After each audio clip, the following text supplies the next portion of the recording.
Welcome to the Stanford Lee Show. This week, a goose laid a golden egg.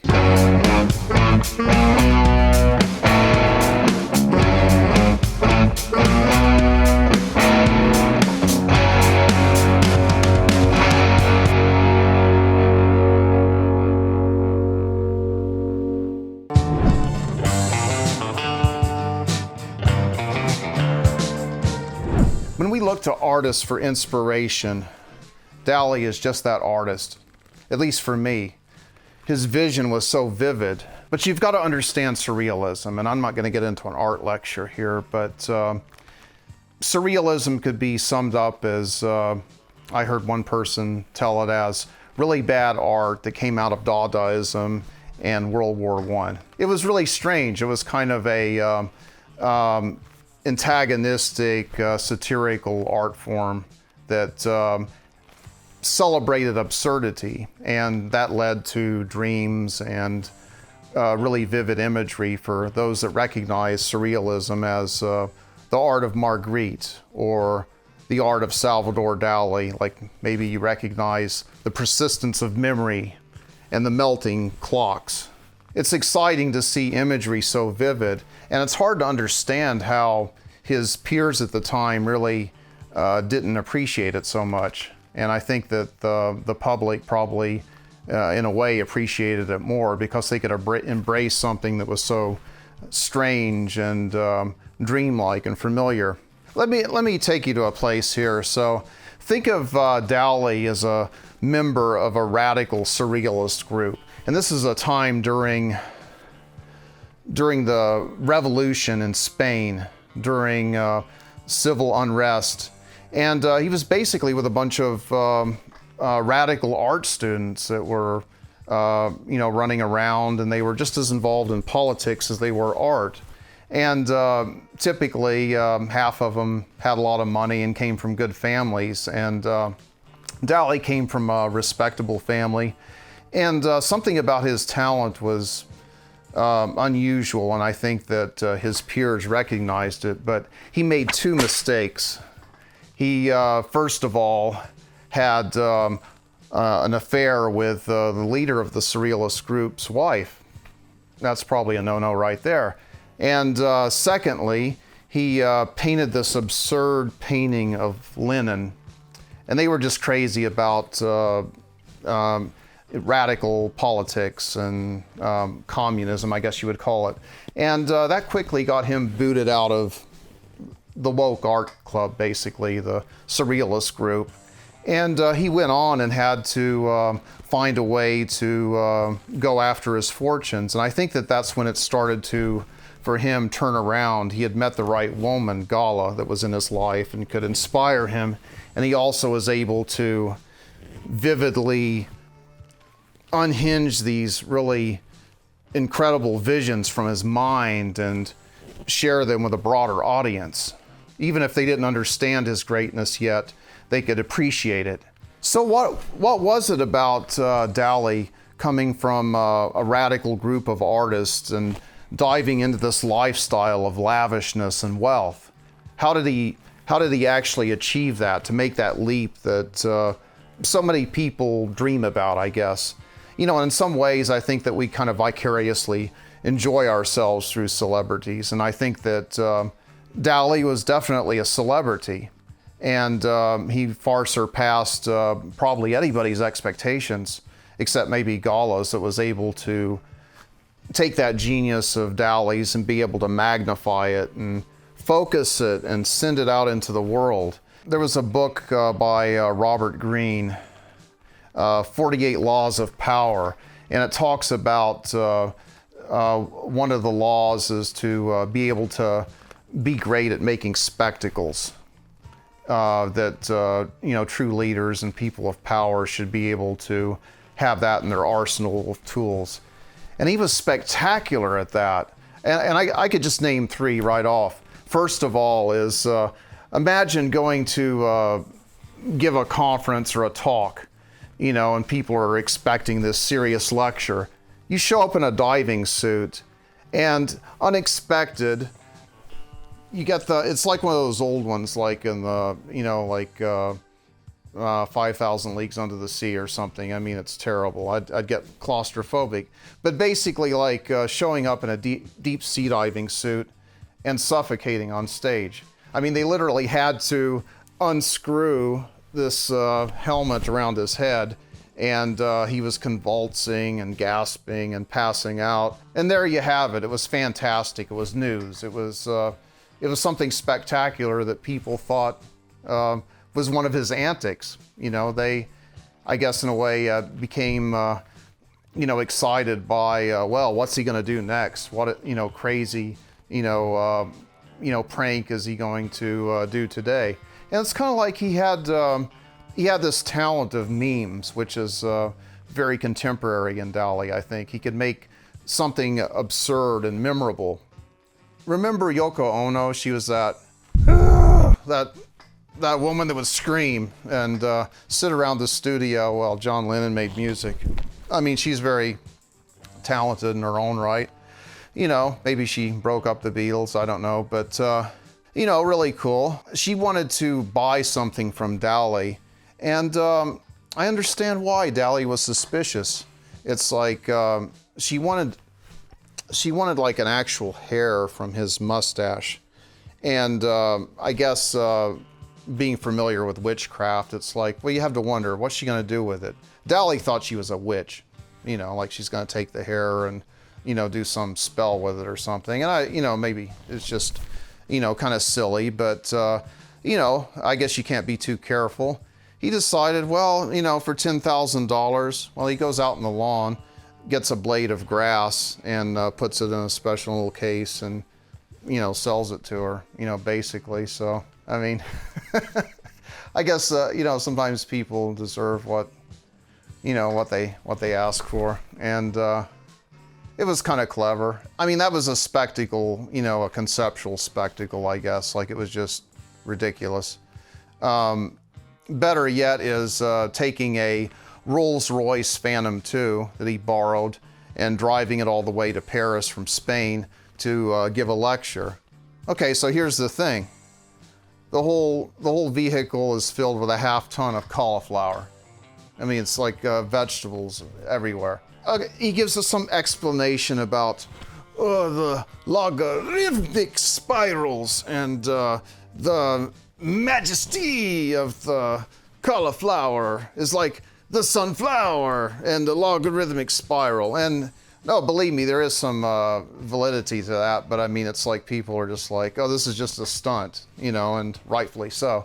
But that's the kind of energy that I like. I mean, I like the spectacles. I like people that can, you know, take something and, you know, kind of, you know, be a bit of a troll about it, you know, keep people on the edge of their seats. I guess it's like we're in an age where people complain about, you know, one side complains about, you know, fake information, another one, you know, complains about misinformation. Just make a frickin' meme. I mean, it's just like, you know, to be able to make wealth out of this insanity, I just admire it on some level. And I heard another story that was, I didn't realize this, I thought it was Picasso. No, it was actually, again, Salvador Dali that would, when he would go to a meal, he would, you know, get this lavish spread and everybody would feast. And he would sign the check and then voila, he'd take like about 5 minutes, draw something on the back and then give the check. And it's like, no, they're not going to cash it. The restaurant's going to take it. It's like they've got an original Dali. They're going to go and frame it, and you know, he's never, you know, going to see a bill for that. Dali was a dedicated artist and dedicated to his celebrity and craft. You have a lot of people who are kind of distracted with activism, you know, being the chair of some foundation or politics, or and I could say that for everyone today. It's like there's no purity in people's insanity that is their life. And it's like, I see in only a few people like the courage to just, you know, live lavishly and boldly. And that's really what I wanted to kind of summarize in this song. he was amongst kings, he was amongst nobles and rock stars and people that were interesting and shameless in their time. And I think we're in kind of an age where we don't quite know who we are. I think we're all kind of affected by that. We're almost like NPC characters in a game or something. But this shadow didn't hang over him as it hangs over us today. He was a rare, creation in himself that was inspired by a wife that could bring out his genius, and by his magnificent visions. Whether they were pranks or whether they were discoveries or something divine, we don't know sometimes, but they excited us and kept us on the edge of our seat. When I was writing this song, I was kind of thinking, what would be lavish today? What if you just stumbled into wealth and you could kind of express that in a song, like, I have a house, I have this, I have a Ferrari, I have a plane with my name on it, I have all this stuff and I don't know what to do with it. Because I think that's kind of the way it would be today. It would be like, it would be too much. Whereas, in the cocaine-fueled age of the 70s, or, when, Dali kind of achieved his heights and his post-career and art and psychedelia and everything else, it's like there would be no shame. There would just be grandeur upon grandeur. We're just kind of in a different age now, but I'm trying to make a song that would be just like, there is no limits, and it would be bewildering because we just can't imagine. So I would like to introduce to you the song, Living Life So Large.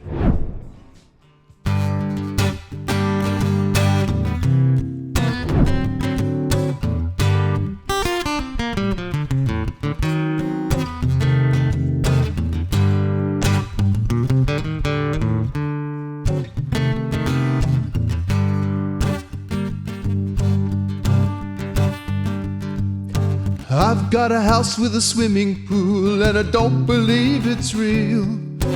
I've got a car, it's a Lamborghini, I don't believe it's real. I've got a woman who spends my money and I don't believe it's real. Got a lot of things I don't understand and I don't believe it's real. I'll be living life so large. I'll be living life so large. Living life so large. Well, I've got a plane with my name on it, I don't believe it's real. I'm the inventor of the latest things, I don't believe it's real. I've got a woman who wastes my time and I don't believe she's real. Got a lot of things I don't understand and I don't believe it's real. I'll be living life so large. I'll be living life so large. Living life so large.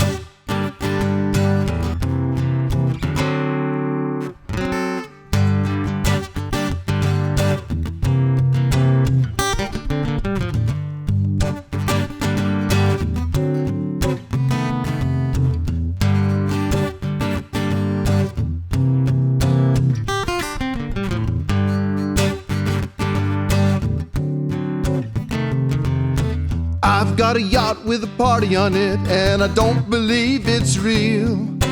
I don't have to beg or borrow and I don't believe it's real. I've got a woman who looks good in Prada and I don't believe it's real. Got a lot of things I don't understand and I don't believe it's real. I'll be living life so large. I'll be living life so large. Living life so large. Well, I own mansions in the east and I don't believe it's real. Empires both far and wide and I don't believe it's real.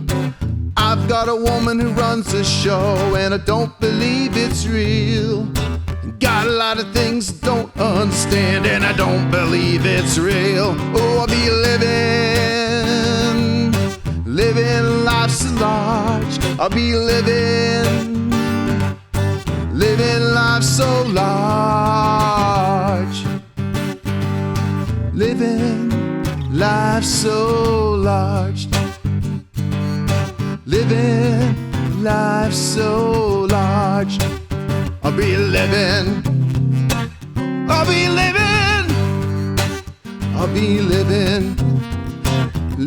life so large.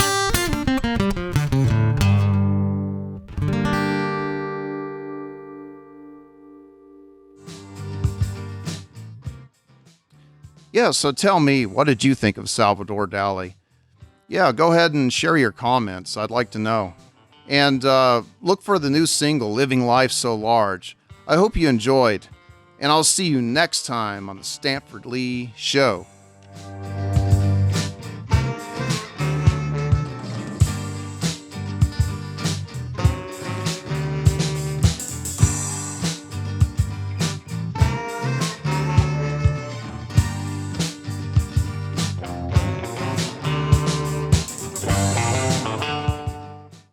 Cool stuff. Go to the links, everyone. Come on, you know.